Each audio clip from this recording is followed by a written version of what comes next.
Shalom, puji Tuhan, kita masuk dalam renungan pada pagi hari ini. Baiklah kita mempersiapkan hati kita untuk menerima taburan firman Tuhan. Mari kita berdoa. Bapa, kami mengucap syukur untuk hari ini kami boleh mendengarkan apa yang menjadi isi hatimu. Kami boleh belajar untuk seperti Maria duduk diam di bawah kakimu, mendengarkan firman-Mu, merenungkan, mengalami saat teduh. Karena kami percaya ketika firman itu boleh menjadi bagian dari kehidupan kami, ketika kami melakukannya, maka hidup kami akan menjadi lebih baik. Berkati setiap daripada kami yang mendengar, Tuhan taburkan benih firman itu dalam kehidupan kami. Di dalam nama Tuhan Yesus Kristus Tuhan, saya mengucap syukur. Haleluya. Amin. Puji Tuhan. Kita masuk dalam renungan hari ini mengenai hubungan dengan sesama ya, horizontal. Kalau yang lalu kita membicarakan mengenai bagaimana kita punya waktu teduh ya sebagai spiritual training kita melalui firman dan doa. Nah hari ini itu adalah bagian daripada hubungan vertikal ya. Kalau kita ngomong salib, saudara lihat di depan ada presentasi PPT ya. Ada salib, bentuk salib. Hubungan vertikal adalah hubungan kita dengan Tuhan ya. Kita lakukan melalui saat teduh, persekutuan pribadi yang secara regular dikhususkan, yang mana kita melalui firman dan doa. Itu adalah hubungan pribadi yang vertikal. Nah horizontal, bagian dari salib horizontal adalah bersekutu dan bersaksi ya.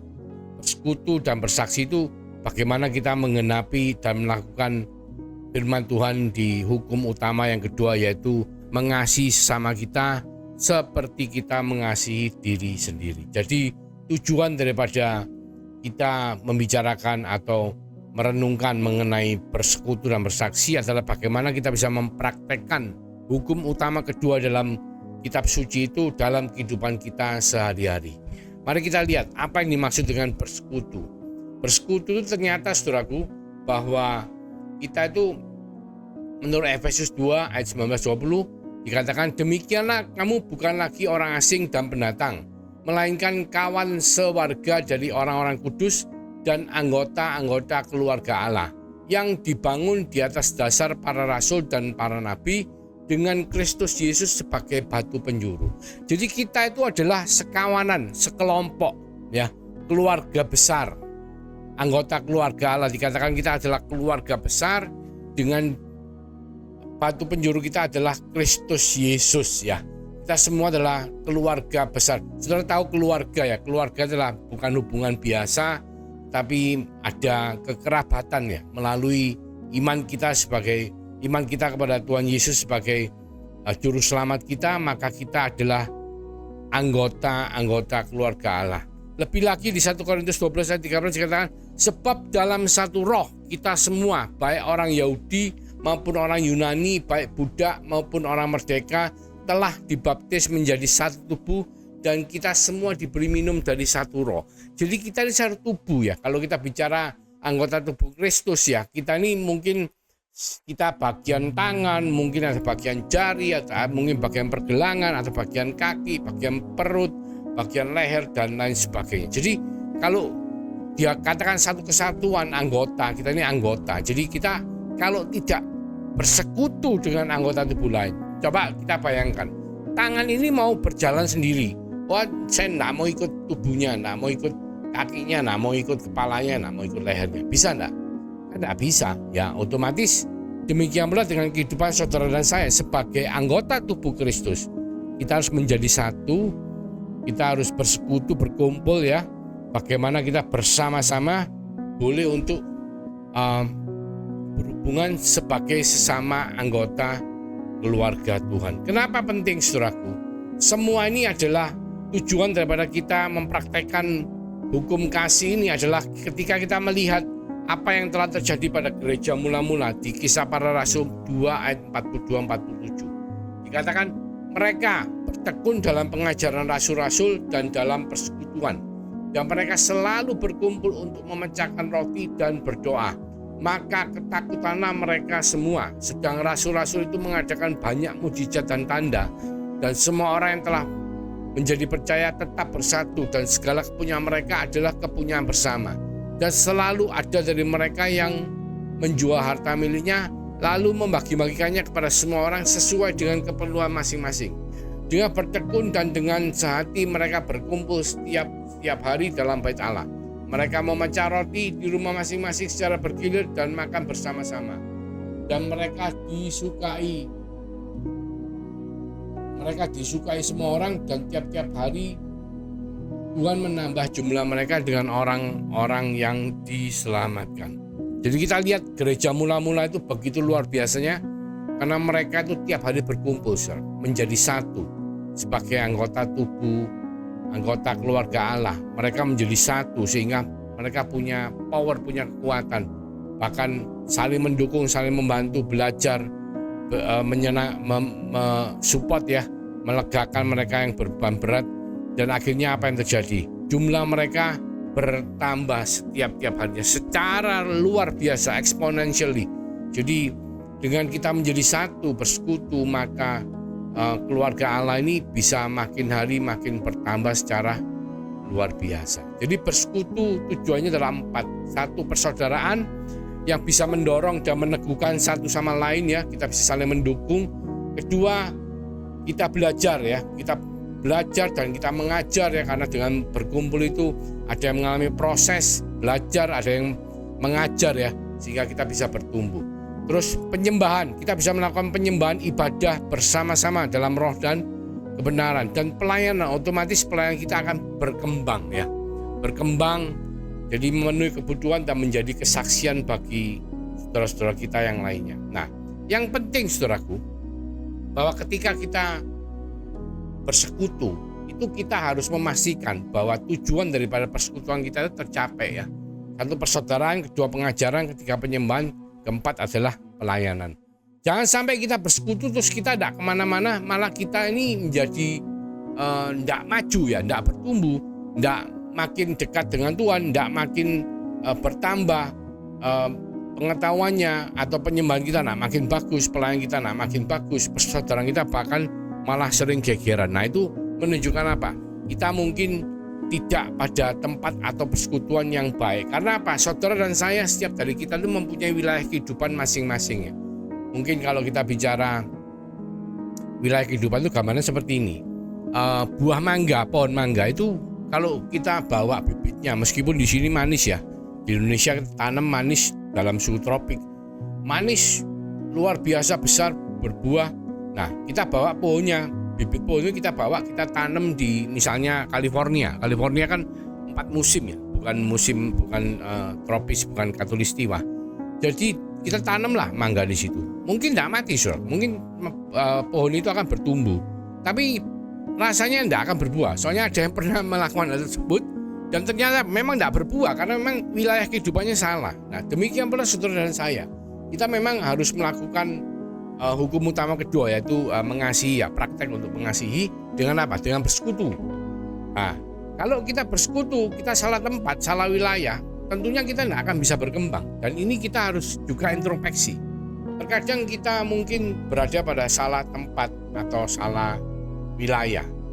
Mari kita berdoa minta Tuhan supaya apa? Supaya persekutuan yang kita lakukan itu bisa betul-betul membuat kita ini berkembang ya.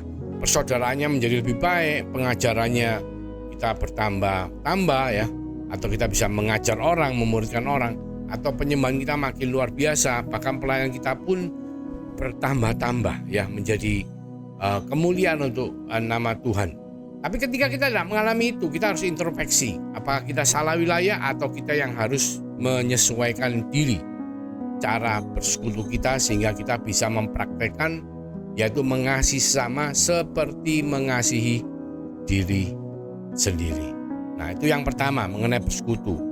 Kalau kita lihat lagi di PPT itu, kita lihat ada lagi yang ke samping itu apa? Bersaksi ya. Saudara tahu bersaksi ya menyaksikan ya. Tetapi kenapa kita harus bersaksi ya? Misalnya gini, misalnya kalau saudara ini seorang ilmuwan yang menemukan pengetahuan mengenai bagaimana menyembuhkan katakanlah kanker, saudara bisa menemukan obatnya, menyembuhkan kanker. Kira-kira saudara perlu memberitahukan obat itu enggak kemana-mana, supaya apa? Supaya orang-orang yang sakit kanker bisa sembuh tentunya, iya kan? Ya tentunya pastinya ya lebih baik kita bisa menyaksikannya, memberitakan, mengatakan supaya semua orang yang kena kanker bisa sembuh. Demikian pula dengan dosa. Kita semua tahu bahwa dosa itu adalah upahnya maut. Dan dosa itu seperti kanker, saudara. Banyak orang berdosa tapi mereka tidak sadar kalau mereka itu berdosa. Oleh karena itu sangat penting sekali untuk kita ketika kita tahu bahwa ternyata apa? Ternyata kita itu diciptakan Tuhan dan kita itu terhilang karena dosa. Tapi ketika kita meresponi tindakan Tuhan di atas kayu salib, maka kita bisa diselamatkan. Jadi kita yang terhilang bisa kembali kepada Tuhan. Dengan apa? Dengan iman kita kepada Yesus Kristus sebagai Tuhan dan Juru Selamat. Maka berita ini, kesaksian ini harus kita saksikan. Seperti ketika saudara menemukan obat untuk kanker, saudara akan menyaksikan bahwa ada obat untuk kanker. Orang yang kena kanker, jangan khawatir, Anda bisa sembuh. Demikian pula hari ini kita lihat, begitu banyak dosa menguasai kehidupan daripada manusia. Dunia dipenuhi oleh dosa. Dan kita semua tahu upah dosa adalah maut. Tapi kita juga tahu, puji Tuhan, haleluya, ada keselamatan kekal di dalam Yesus Kristus melalui iman kepada Tuhan Yesus sebagai Allah dan Juru Selamat kita, penebus kita. Maka saudara dan saya percaya kita akan bersama-sama dengan Tuhan mengalami hidup yang kekal. Dan ini sangat perlu untuk disaksikan, saudara. Ya. Sebab mereka tidak mungkin bisa diselamatkan kalau mereka tidak tahu mengenai berita ini. Ya, dikatakan di Kisah Rasul 4 ayat 20 dikatakan, sebab tidak mungkin bagi kami untuk tidak berkata-kata tentang apa yang telah kami lihat dan yang telah kami dengar.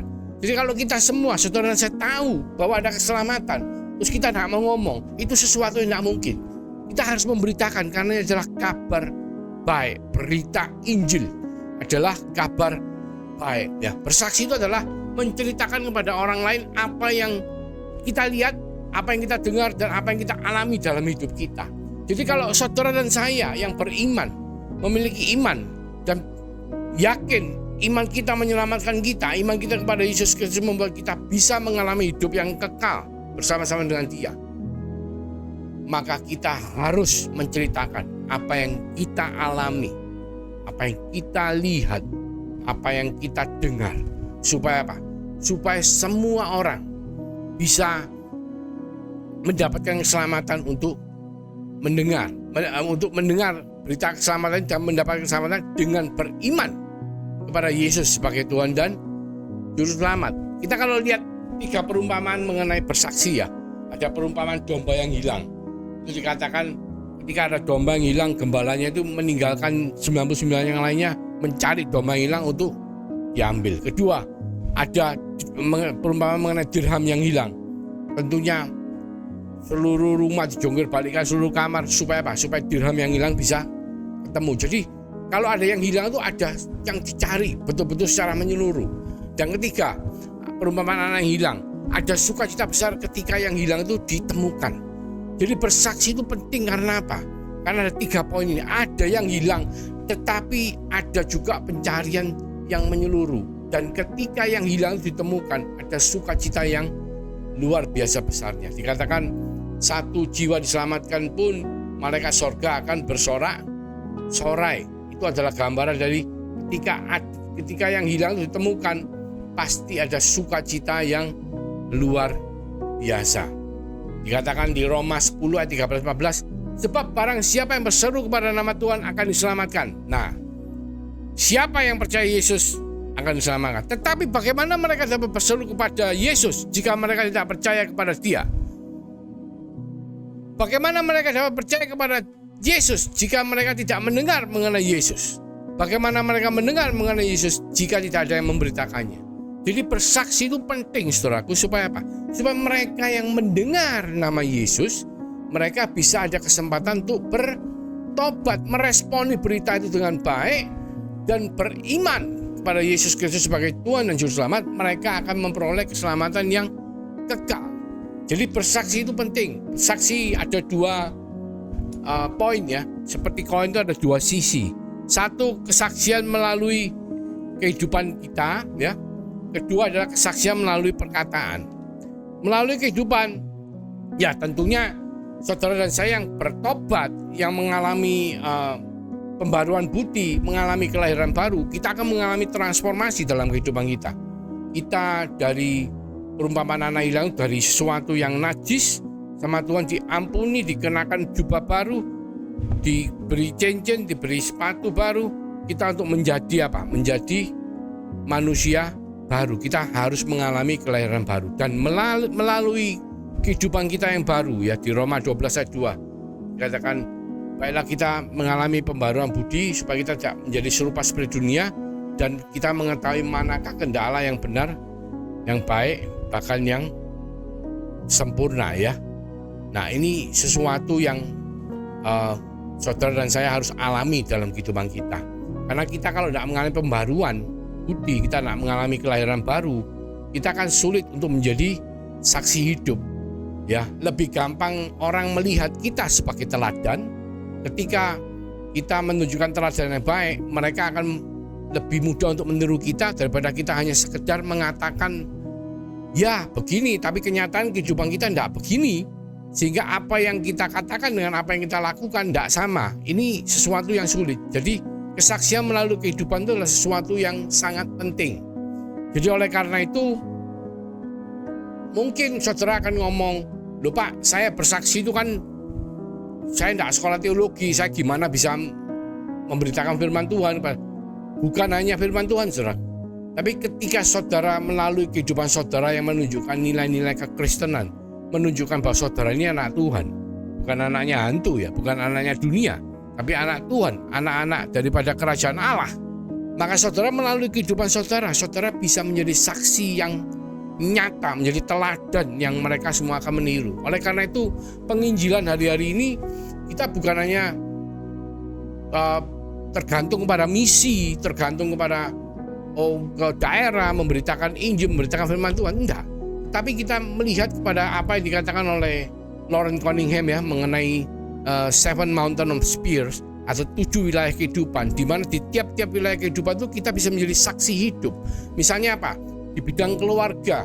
Ketika kita di bidang keluarga, kita bisa menjamah keluarga-keluarga kita, atau melalui keluarga kita menjamah relatif-relatif famili kita, supaya apa? Mereka melihat bahwa ada Kristus yang nyata dalam kehidupan kita. Melalui entertainment, mungkin ketika kita profesi pekerjaan kita adalah sebagai entertainer, mungkin penyanyi rohani ataupun penyanyi yang menunjukkan value atau nilai-nilai kekristenan, kita bisa menunjukkan kepada dunia bahwa kita tidak seperti orang dunia.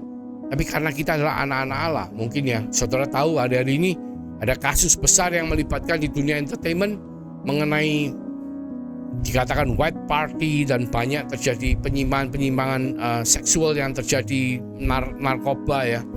Tetapi puji Tuhan ada salah satu artis Indonesia yang menunjukkan bahwa dia itu ada anak-anak Allah, atau dia adalah saksi Kristus, dan dia tidak mau terlibat dalam urusan seperti itu. Itu adalah bersaksi, saudara, melalui kehidupan kita. Nah, kita hari ini bisa bersaksi melalui banyak bidang kehidupan, bukan hanya melalui mimbar terus kita ngomong melalui firman Tuhan, enggak, tapi melalui apa yang kita jalani dalam kehidupan kita.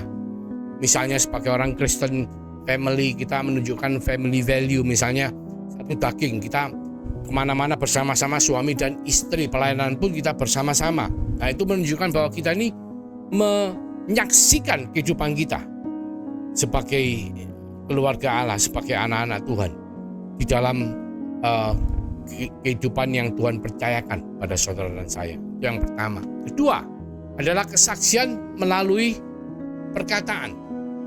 Ya, melalui perkataan ini ya tentunya melalui khotbah, melalui firman Tuhan, banyak hal ya, radio hari-hari ini mungkin banyak yang bisa kita lihat melalui seperti platform-platform ya, sosmed yang kita lihat setiap hari itu berseliweran berita-berita mengenai kesaksian daripada kerajaan Allah.